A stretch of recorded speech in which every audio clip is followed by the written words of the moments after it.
All right, so the next part is to talk about, well, how does this process happen? So it's actually not as simple as saying, oh, okay, the decomposers are going to break it down and then the earthworm is going to poop out some nitrates. It's actually a more complex process that involves actually multiple types of bacteria. So this slide here actually summarizes this quite nicely in terms of how do we get the nitrogen that's found in dead organisms and get it back into the usable form. Okay, so we'll talk about each of these individually here. Let me get rid of that. Okay, so we have here our dead bunny, right? Or dead organisms, but also including waste. So bunny poop or dog poop, something like that, right? So what happens is the decomposers, when it converts that, or we should say when it eats this, basically the decomposer poop has a compound in it called ammonia. Okay, so ammonia, the symbol for ammonia is NH4 plus. So remember, you don't need to know, you're not responsible for knowing the formulas, but you should know the names. Okay, so same here, like how there's these formulas, but you should know the name. So decomposers, when they break down dead matter, it becomes ammonia. So then there is another category of bacteria that will help out here. So it's called, the grouping of bacteria is called nitrite bacteria. So actually a nice way to remember what it does is it's part of the name. Nitrite bacteria, what they do is they take ammonia and convert it into nitrite, just like the name suggests. The last step is we have another type of bacteria called nitrate bacteria. So again, look at the name. Nitrate bacteria, what it will do is convert nitrite into nitrates, which is bing, bing, bing. This is the one that we have available to use. So where is this all happening? In the soil. So you have to imagine all these bacteria, the decomposer, the nitrite bacteria, and the nitrate bacteria, they're all found in the soil. So these nitrates, basically, we took from the dead organism, converted it back into the usable form. So now this is available for plants to use again. So we have now more nitrates available in the soil. So it's like a little mini recycle project here that's happening, a little cycle on its own. So decomposers, so let's take this bunny here for example, the decomposers will break it down into ammonia, right? Ammonia then becomes nitrite, and nitrite bacteria do this. And then nitrite becomes nitrate, which is what we want. And what's doing this process is nitrate bacteria.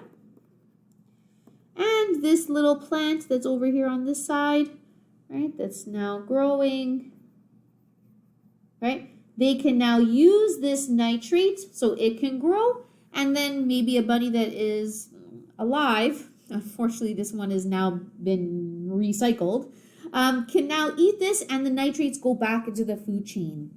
So this process that's down here, let me go back to the main picture for a second, that's what's being described at this point. So see how it has like this piggy when it dies, this plant when it dies, right? So the decomposer is basically, and see how they kind of just list it down here, ammonia, nitrates, nitrates. But this process is outlined better on that other slide. Okay, so that's number 2. It's looking at it's called nitrification. So that process that the decomposers are involved in. Okay, so nitrification. So it takes the nitrates found in dead organisms, the decomposers break it down into ammonia, bacteria then decompose it into nitrite, and then we have the usable form after, which is nitrate. Okay, there's a nice little summary there. All right, so the last step. So let's go back to that first picture again. So the last step we're going to talk about, that's a natural process anyways, is this number 3.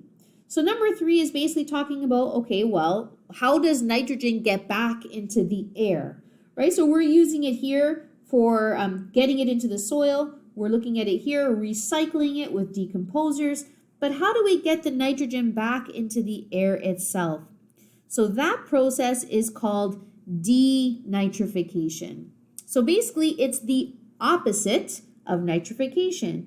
So instead of taking nitrogen gas and converting it into nitrate, what's going to happen here is it takes nitrate and puts it back into nitrogen gas, which is found in the air. So actually, the only way that this can happen is through denitrifying bacteria. So if you've noticed, there's been like tons of different bacteria kind of types that we've been looking at here.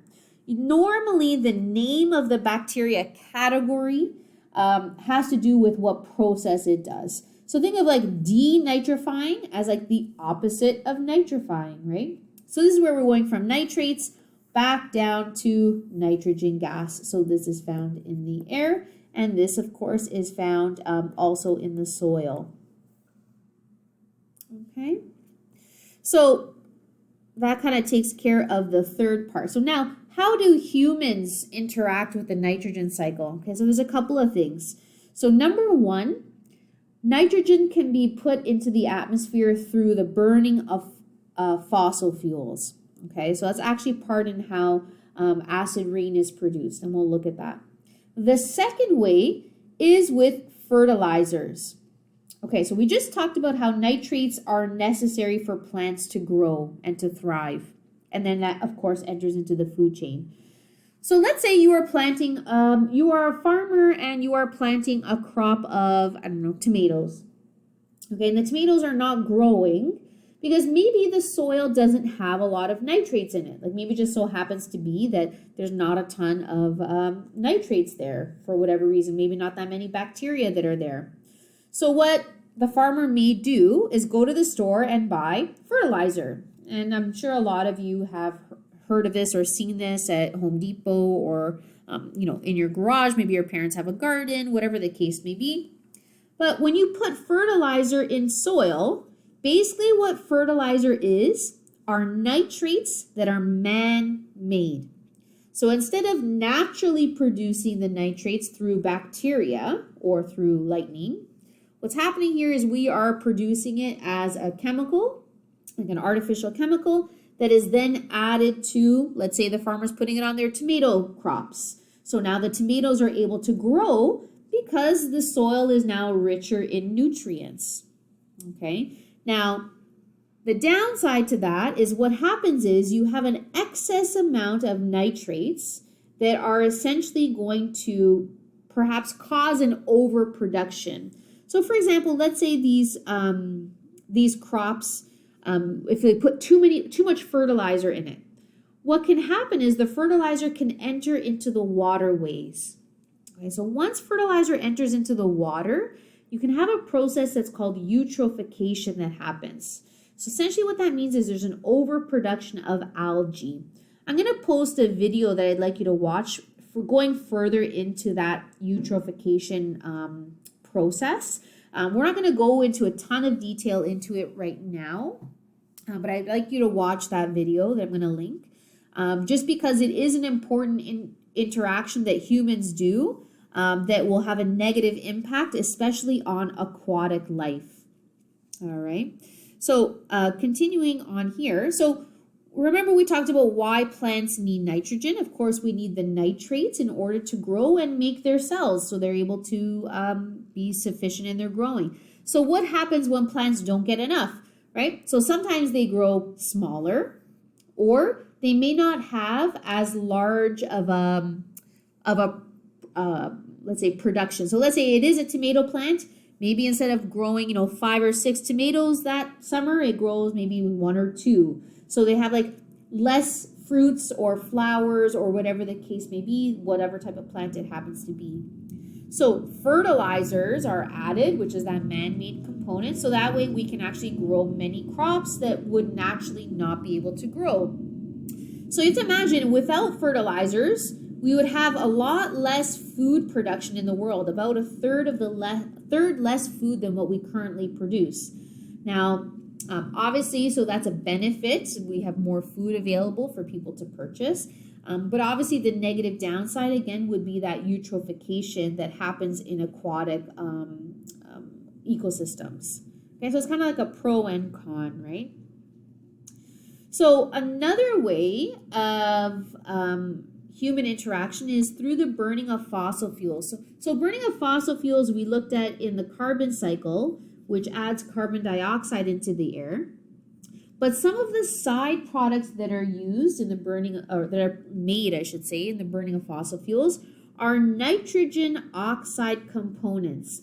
So meaning they're nitrogen with oxygens. So when nitrogen and oxygen combine together, you now create these products that can lead to the production of acid rain. Okay, so again, this is having an impact on aquatic ecosystems. Okay, and the process here that I discussed, this is that eutrophication, where if you have too many nitrogen-containing compounds that are entering into aquatic ecosystem, what ends up happening is it has an overgrowth of algae, which can lead to the death of other organisms such as fish or other living things that happen to be there, snails, fish, frogs, whatever happens to be within that area. Okay, so what happens if there's too much nitrogen? We've already mentioned this much. So obviously nitrogen saturation means like you have too much nitrogen. So it can cause acidification of the soil, right? That's from that acid rain that I was mentioning. So you can have, if the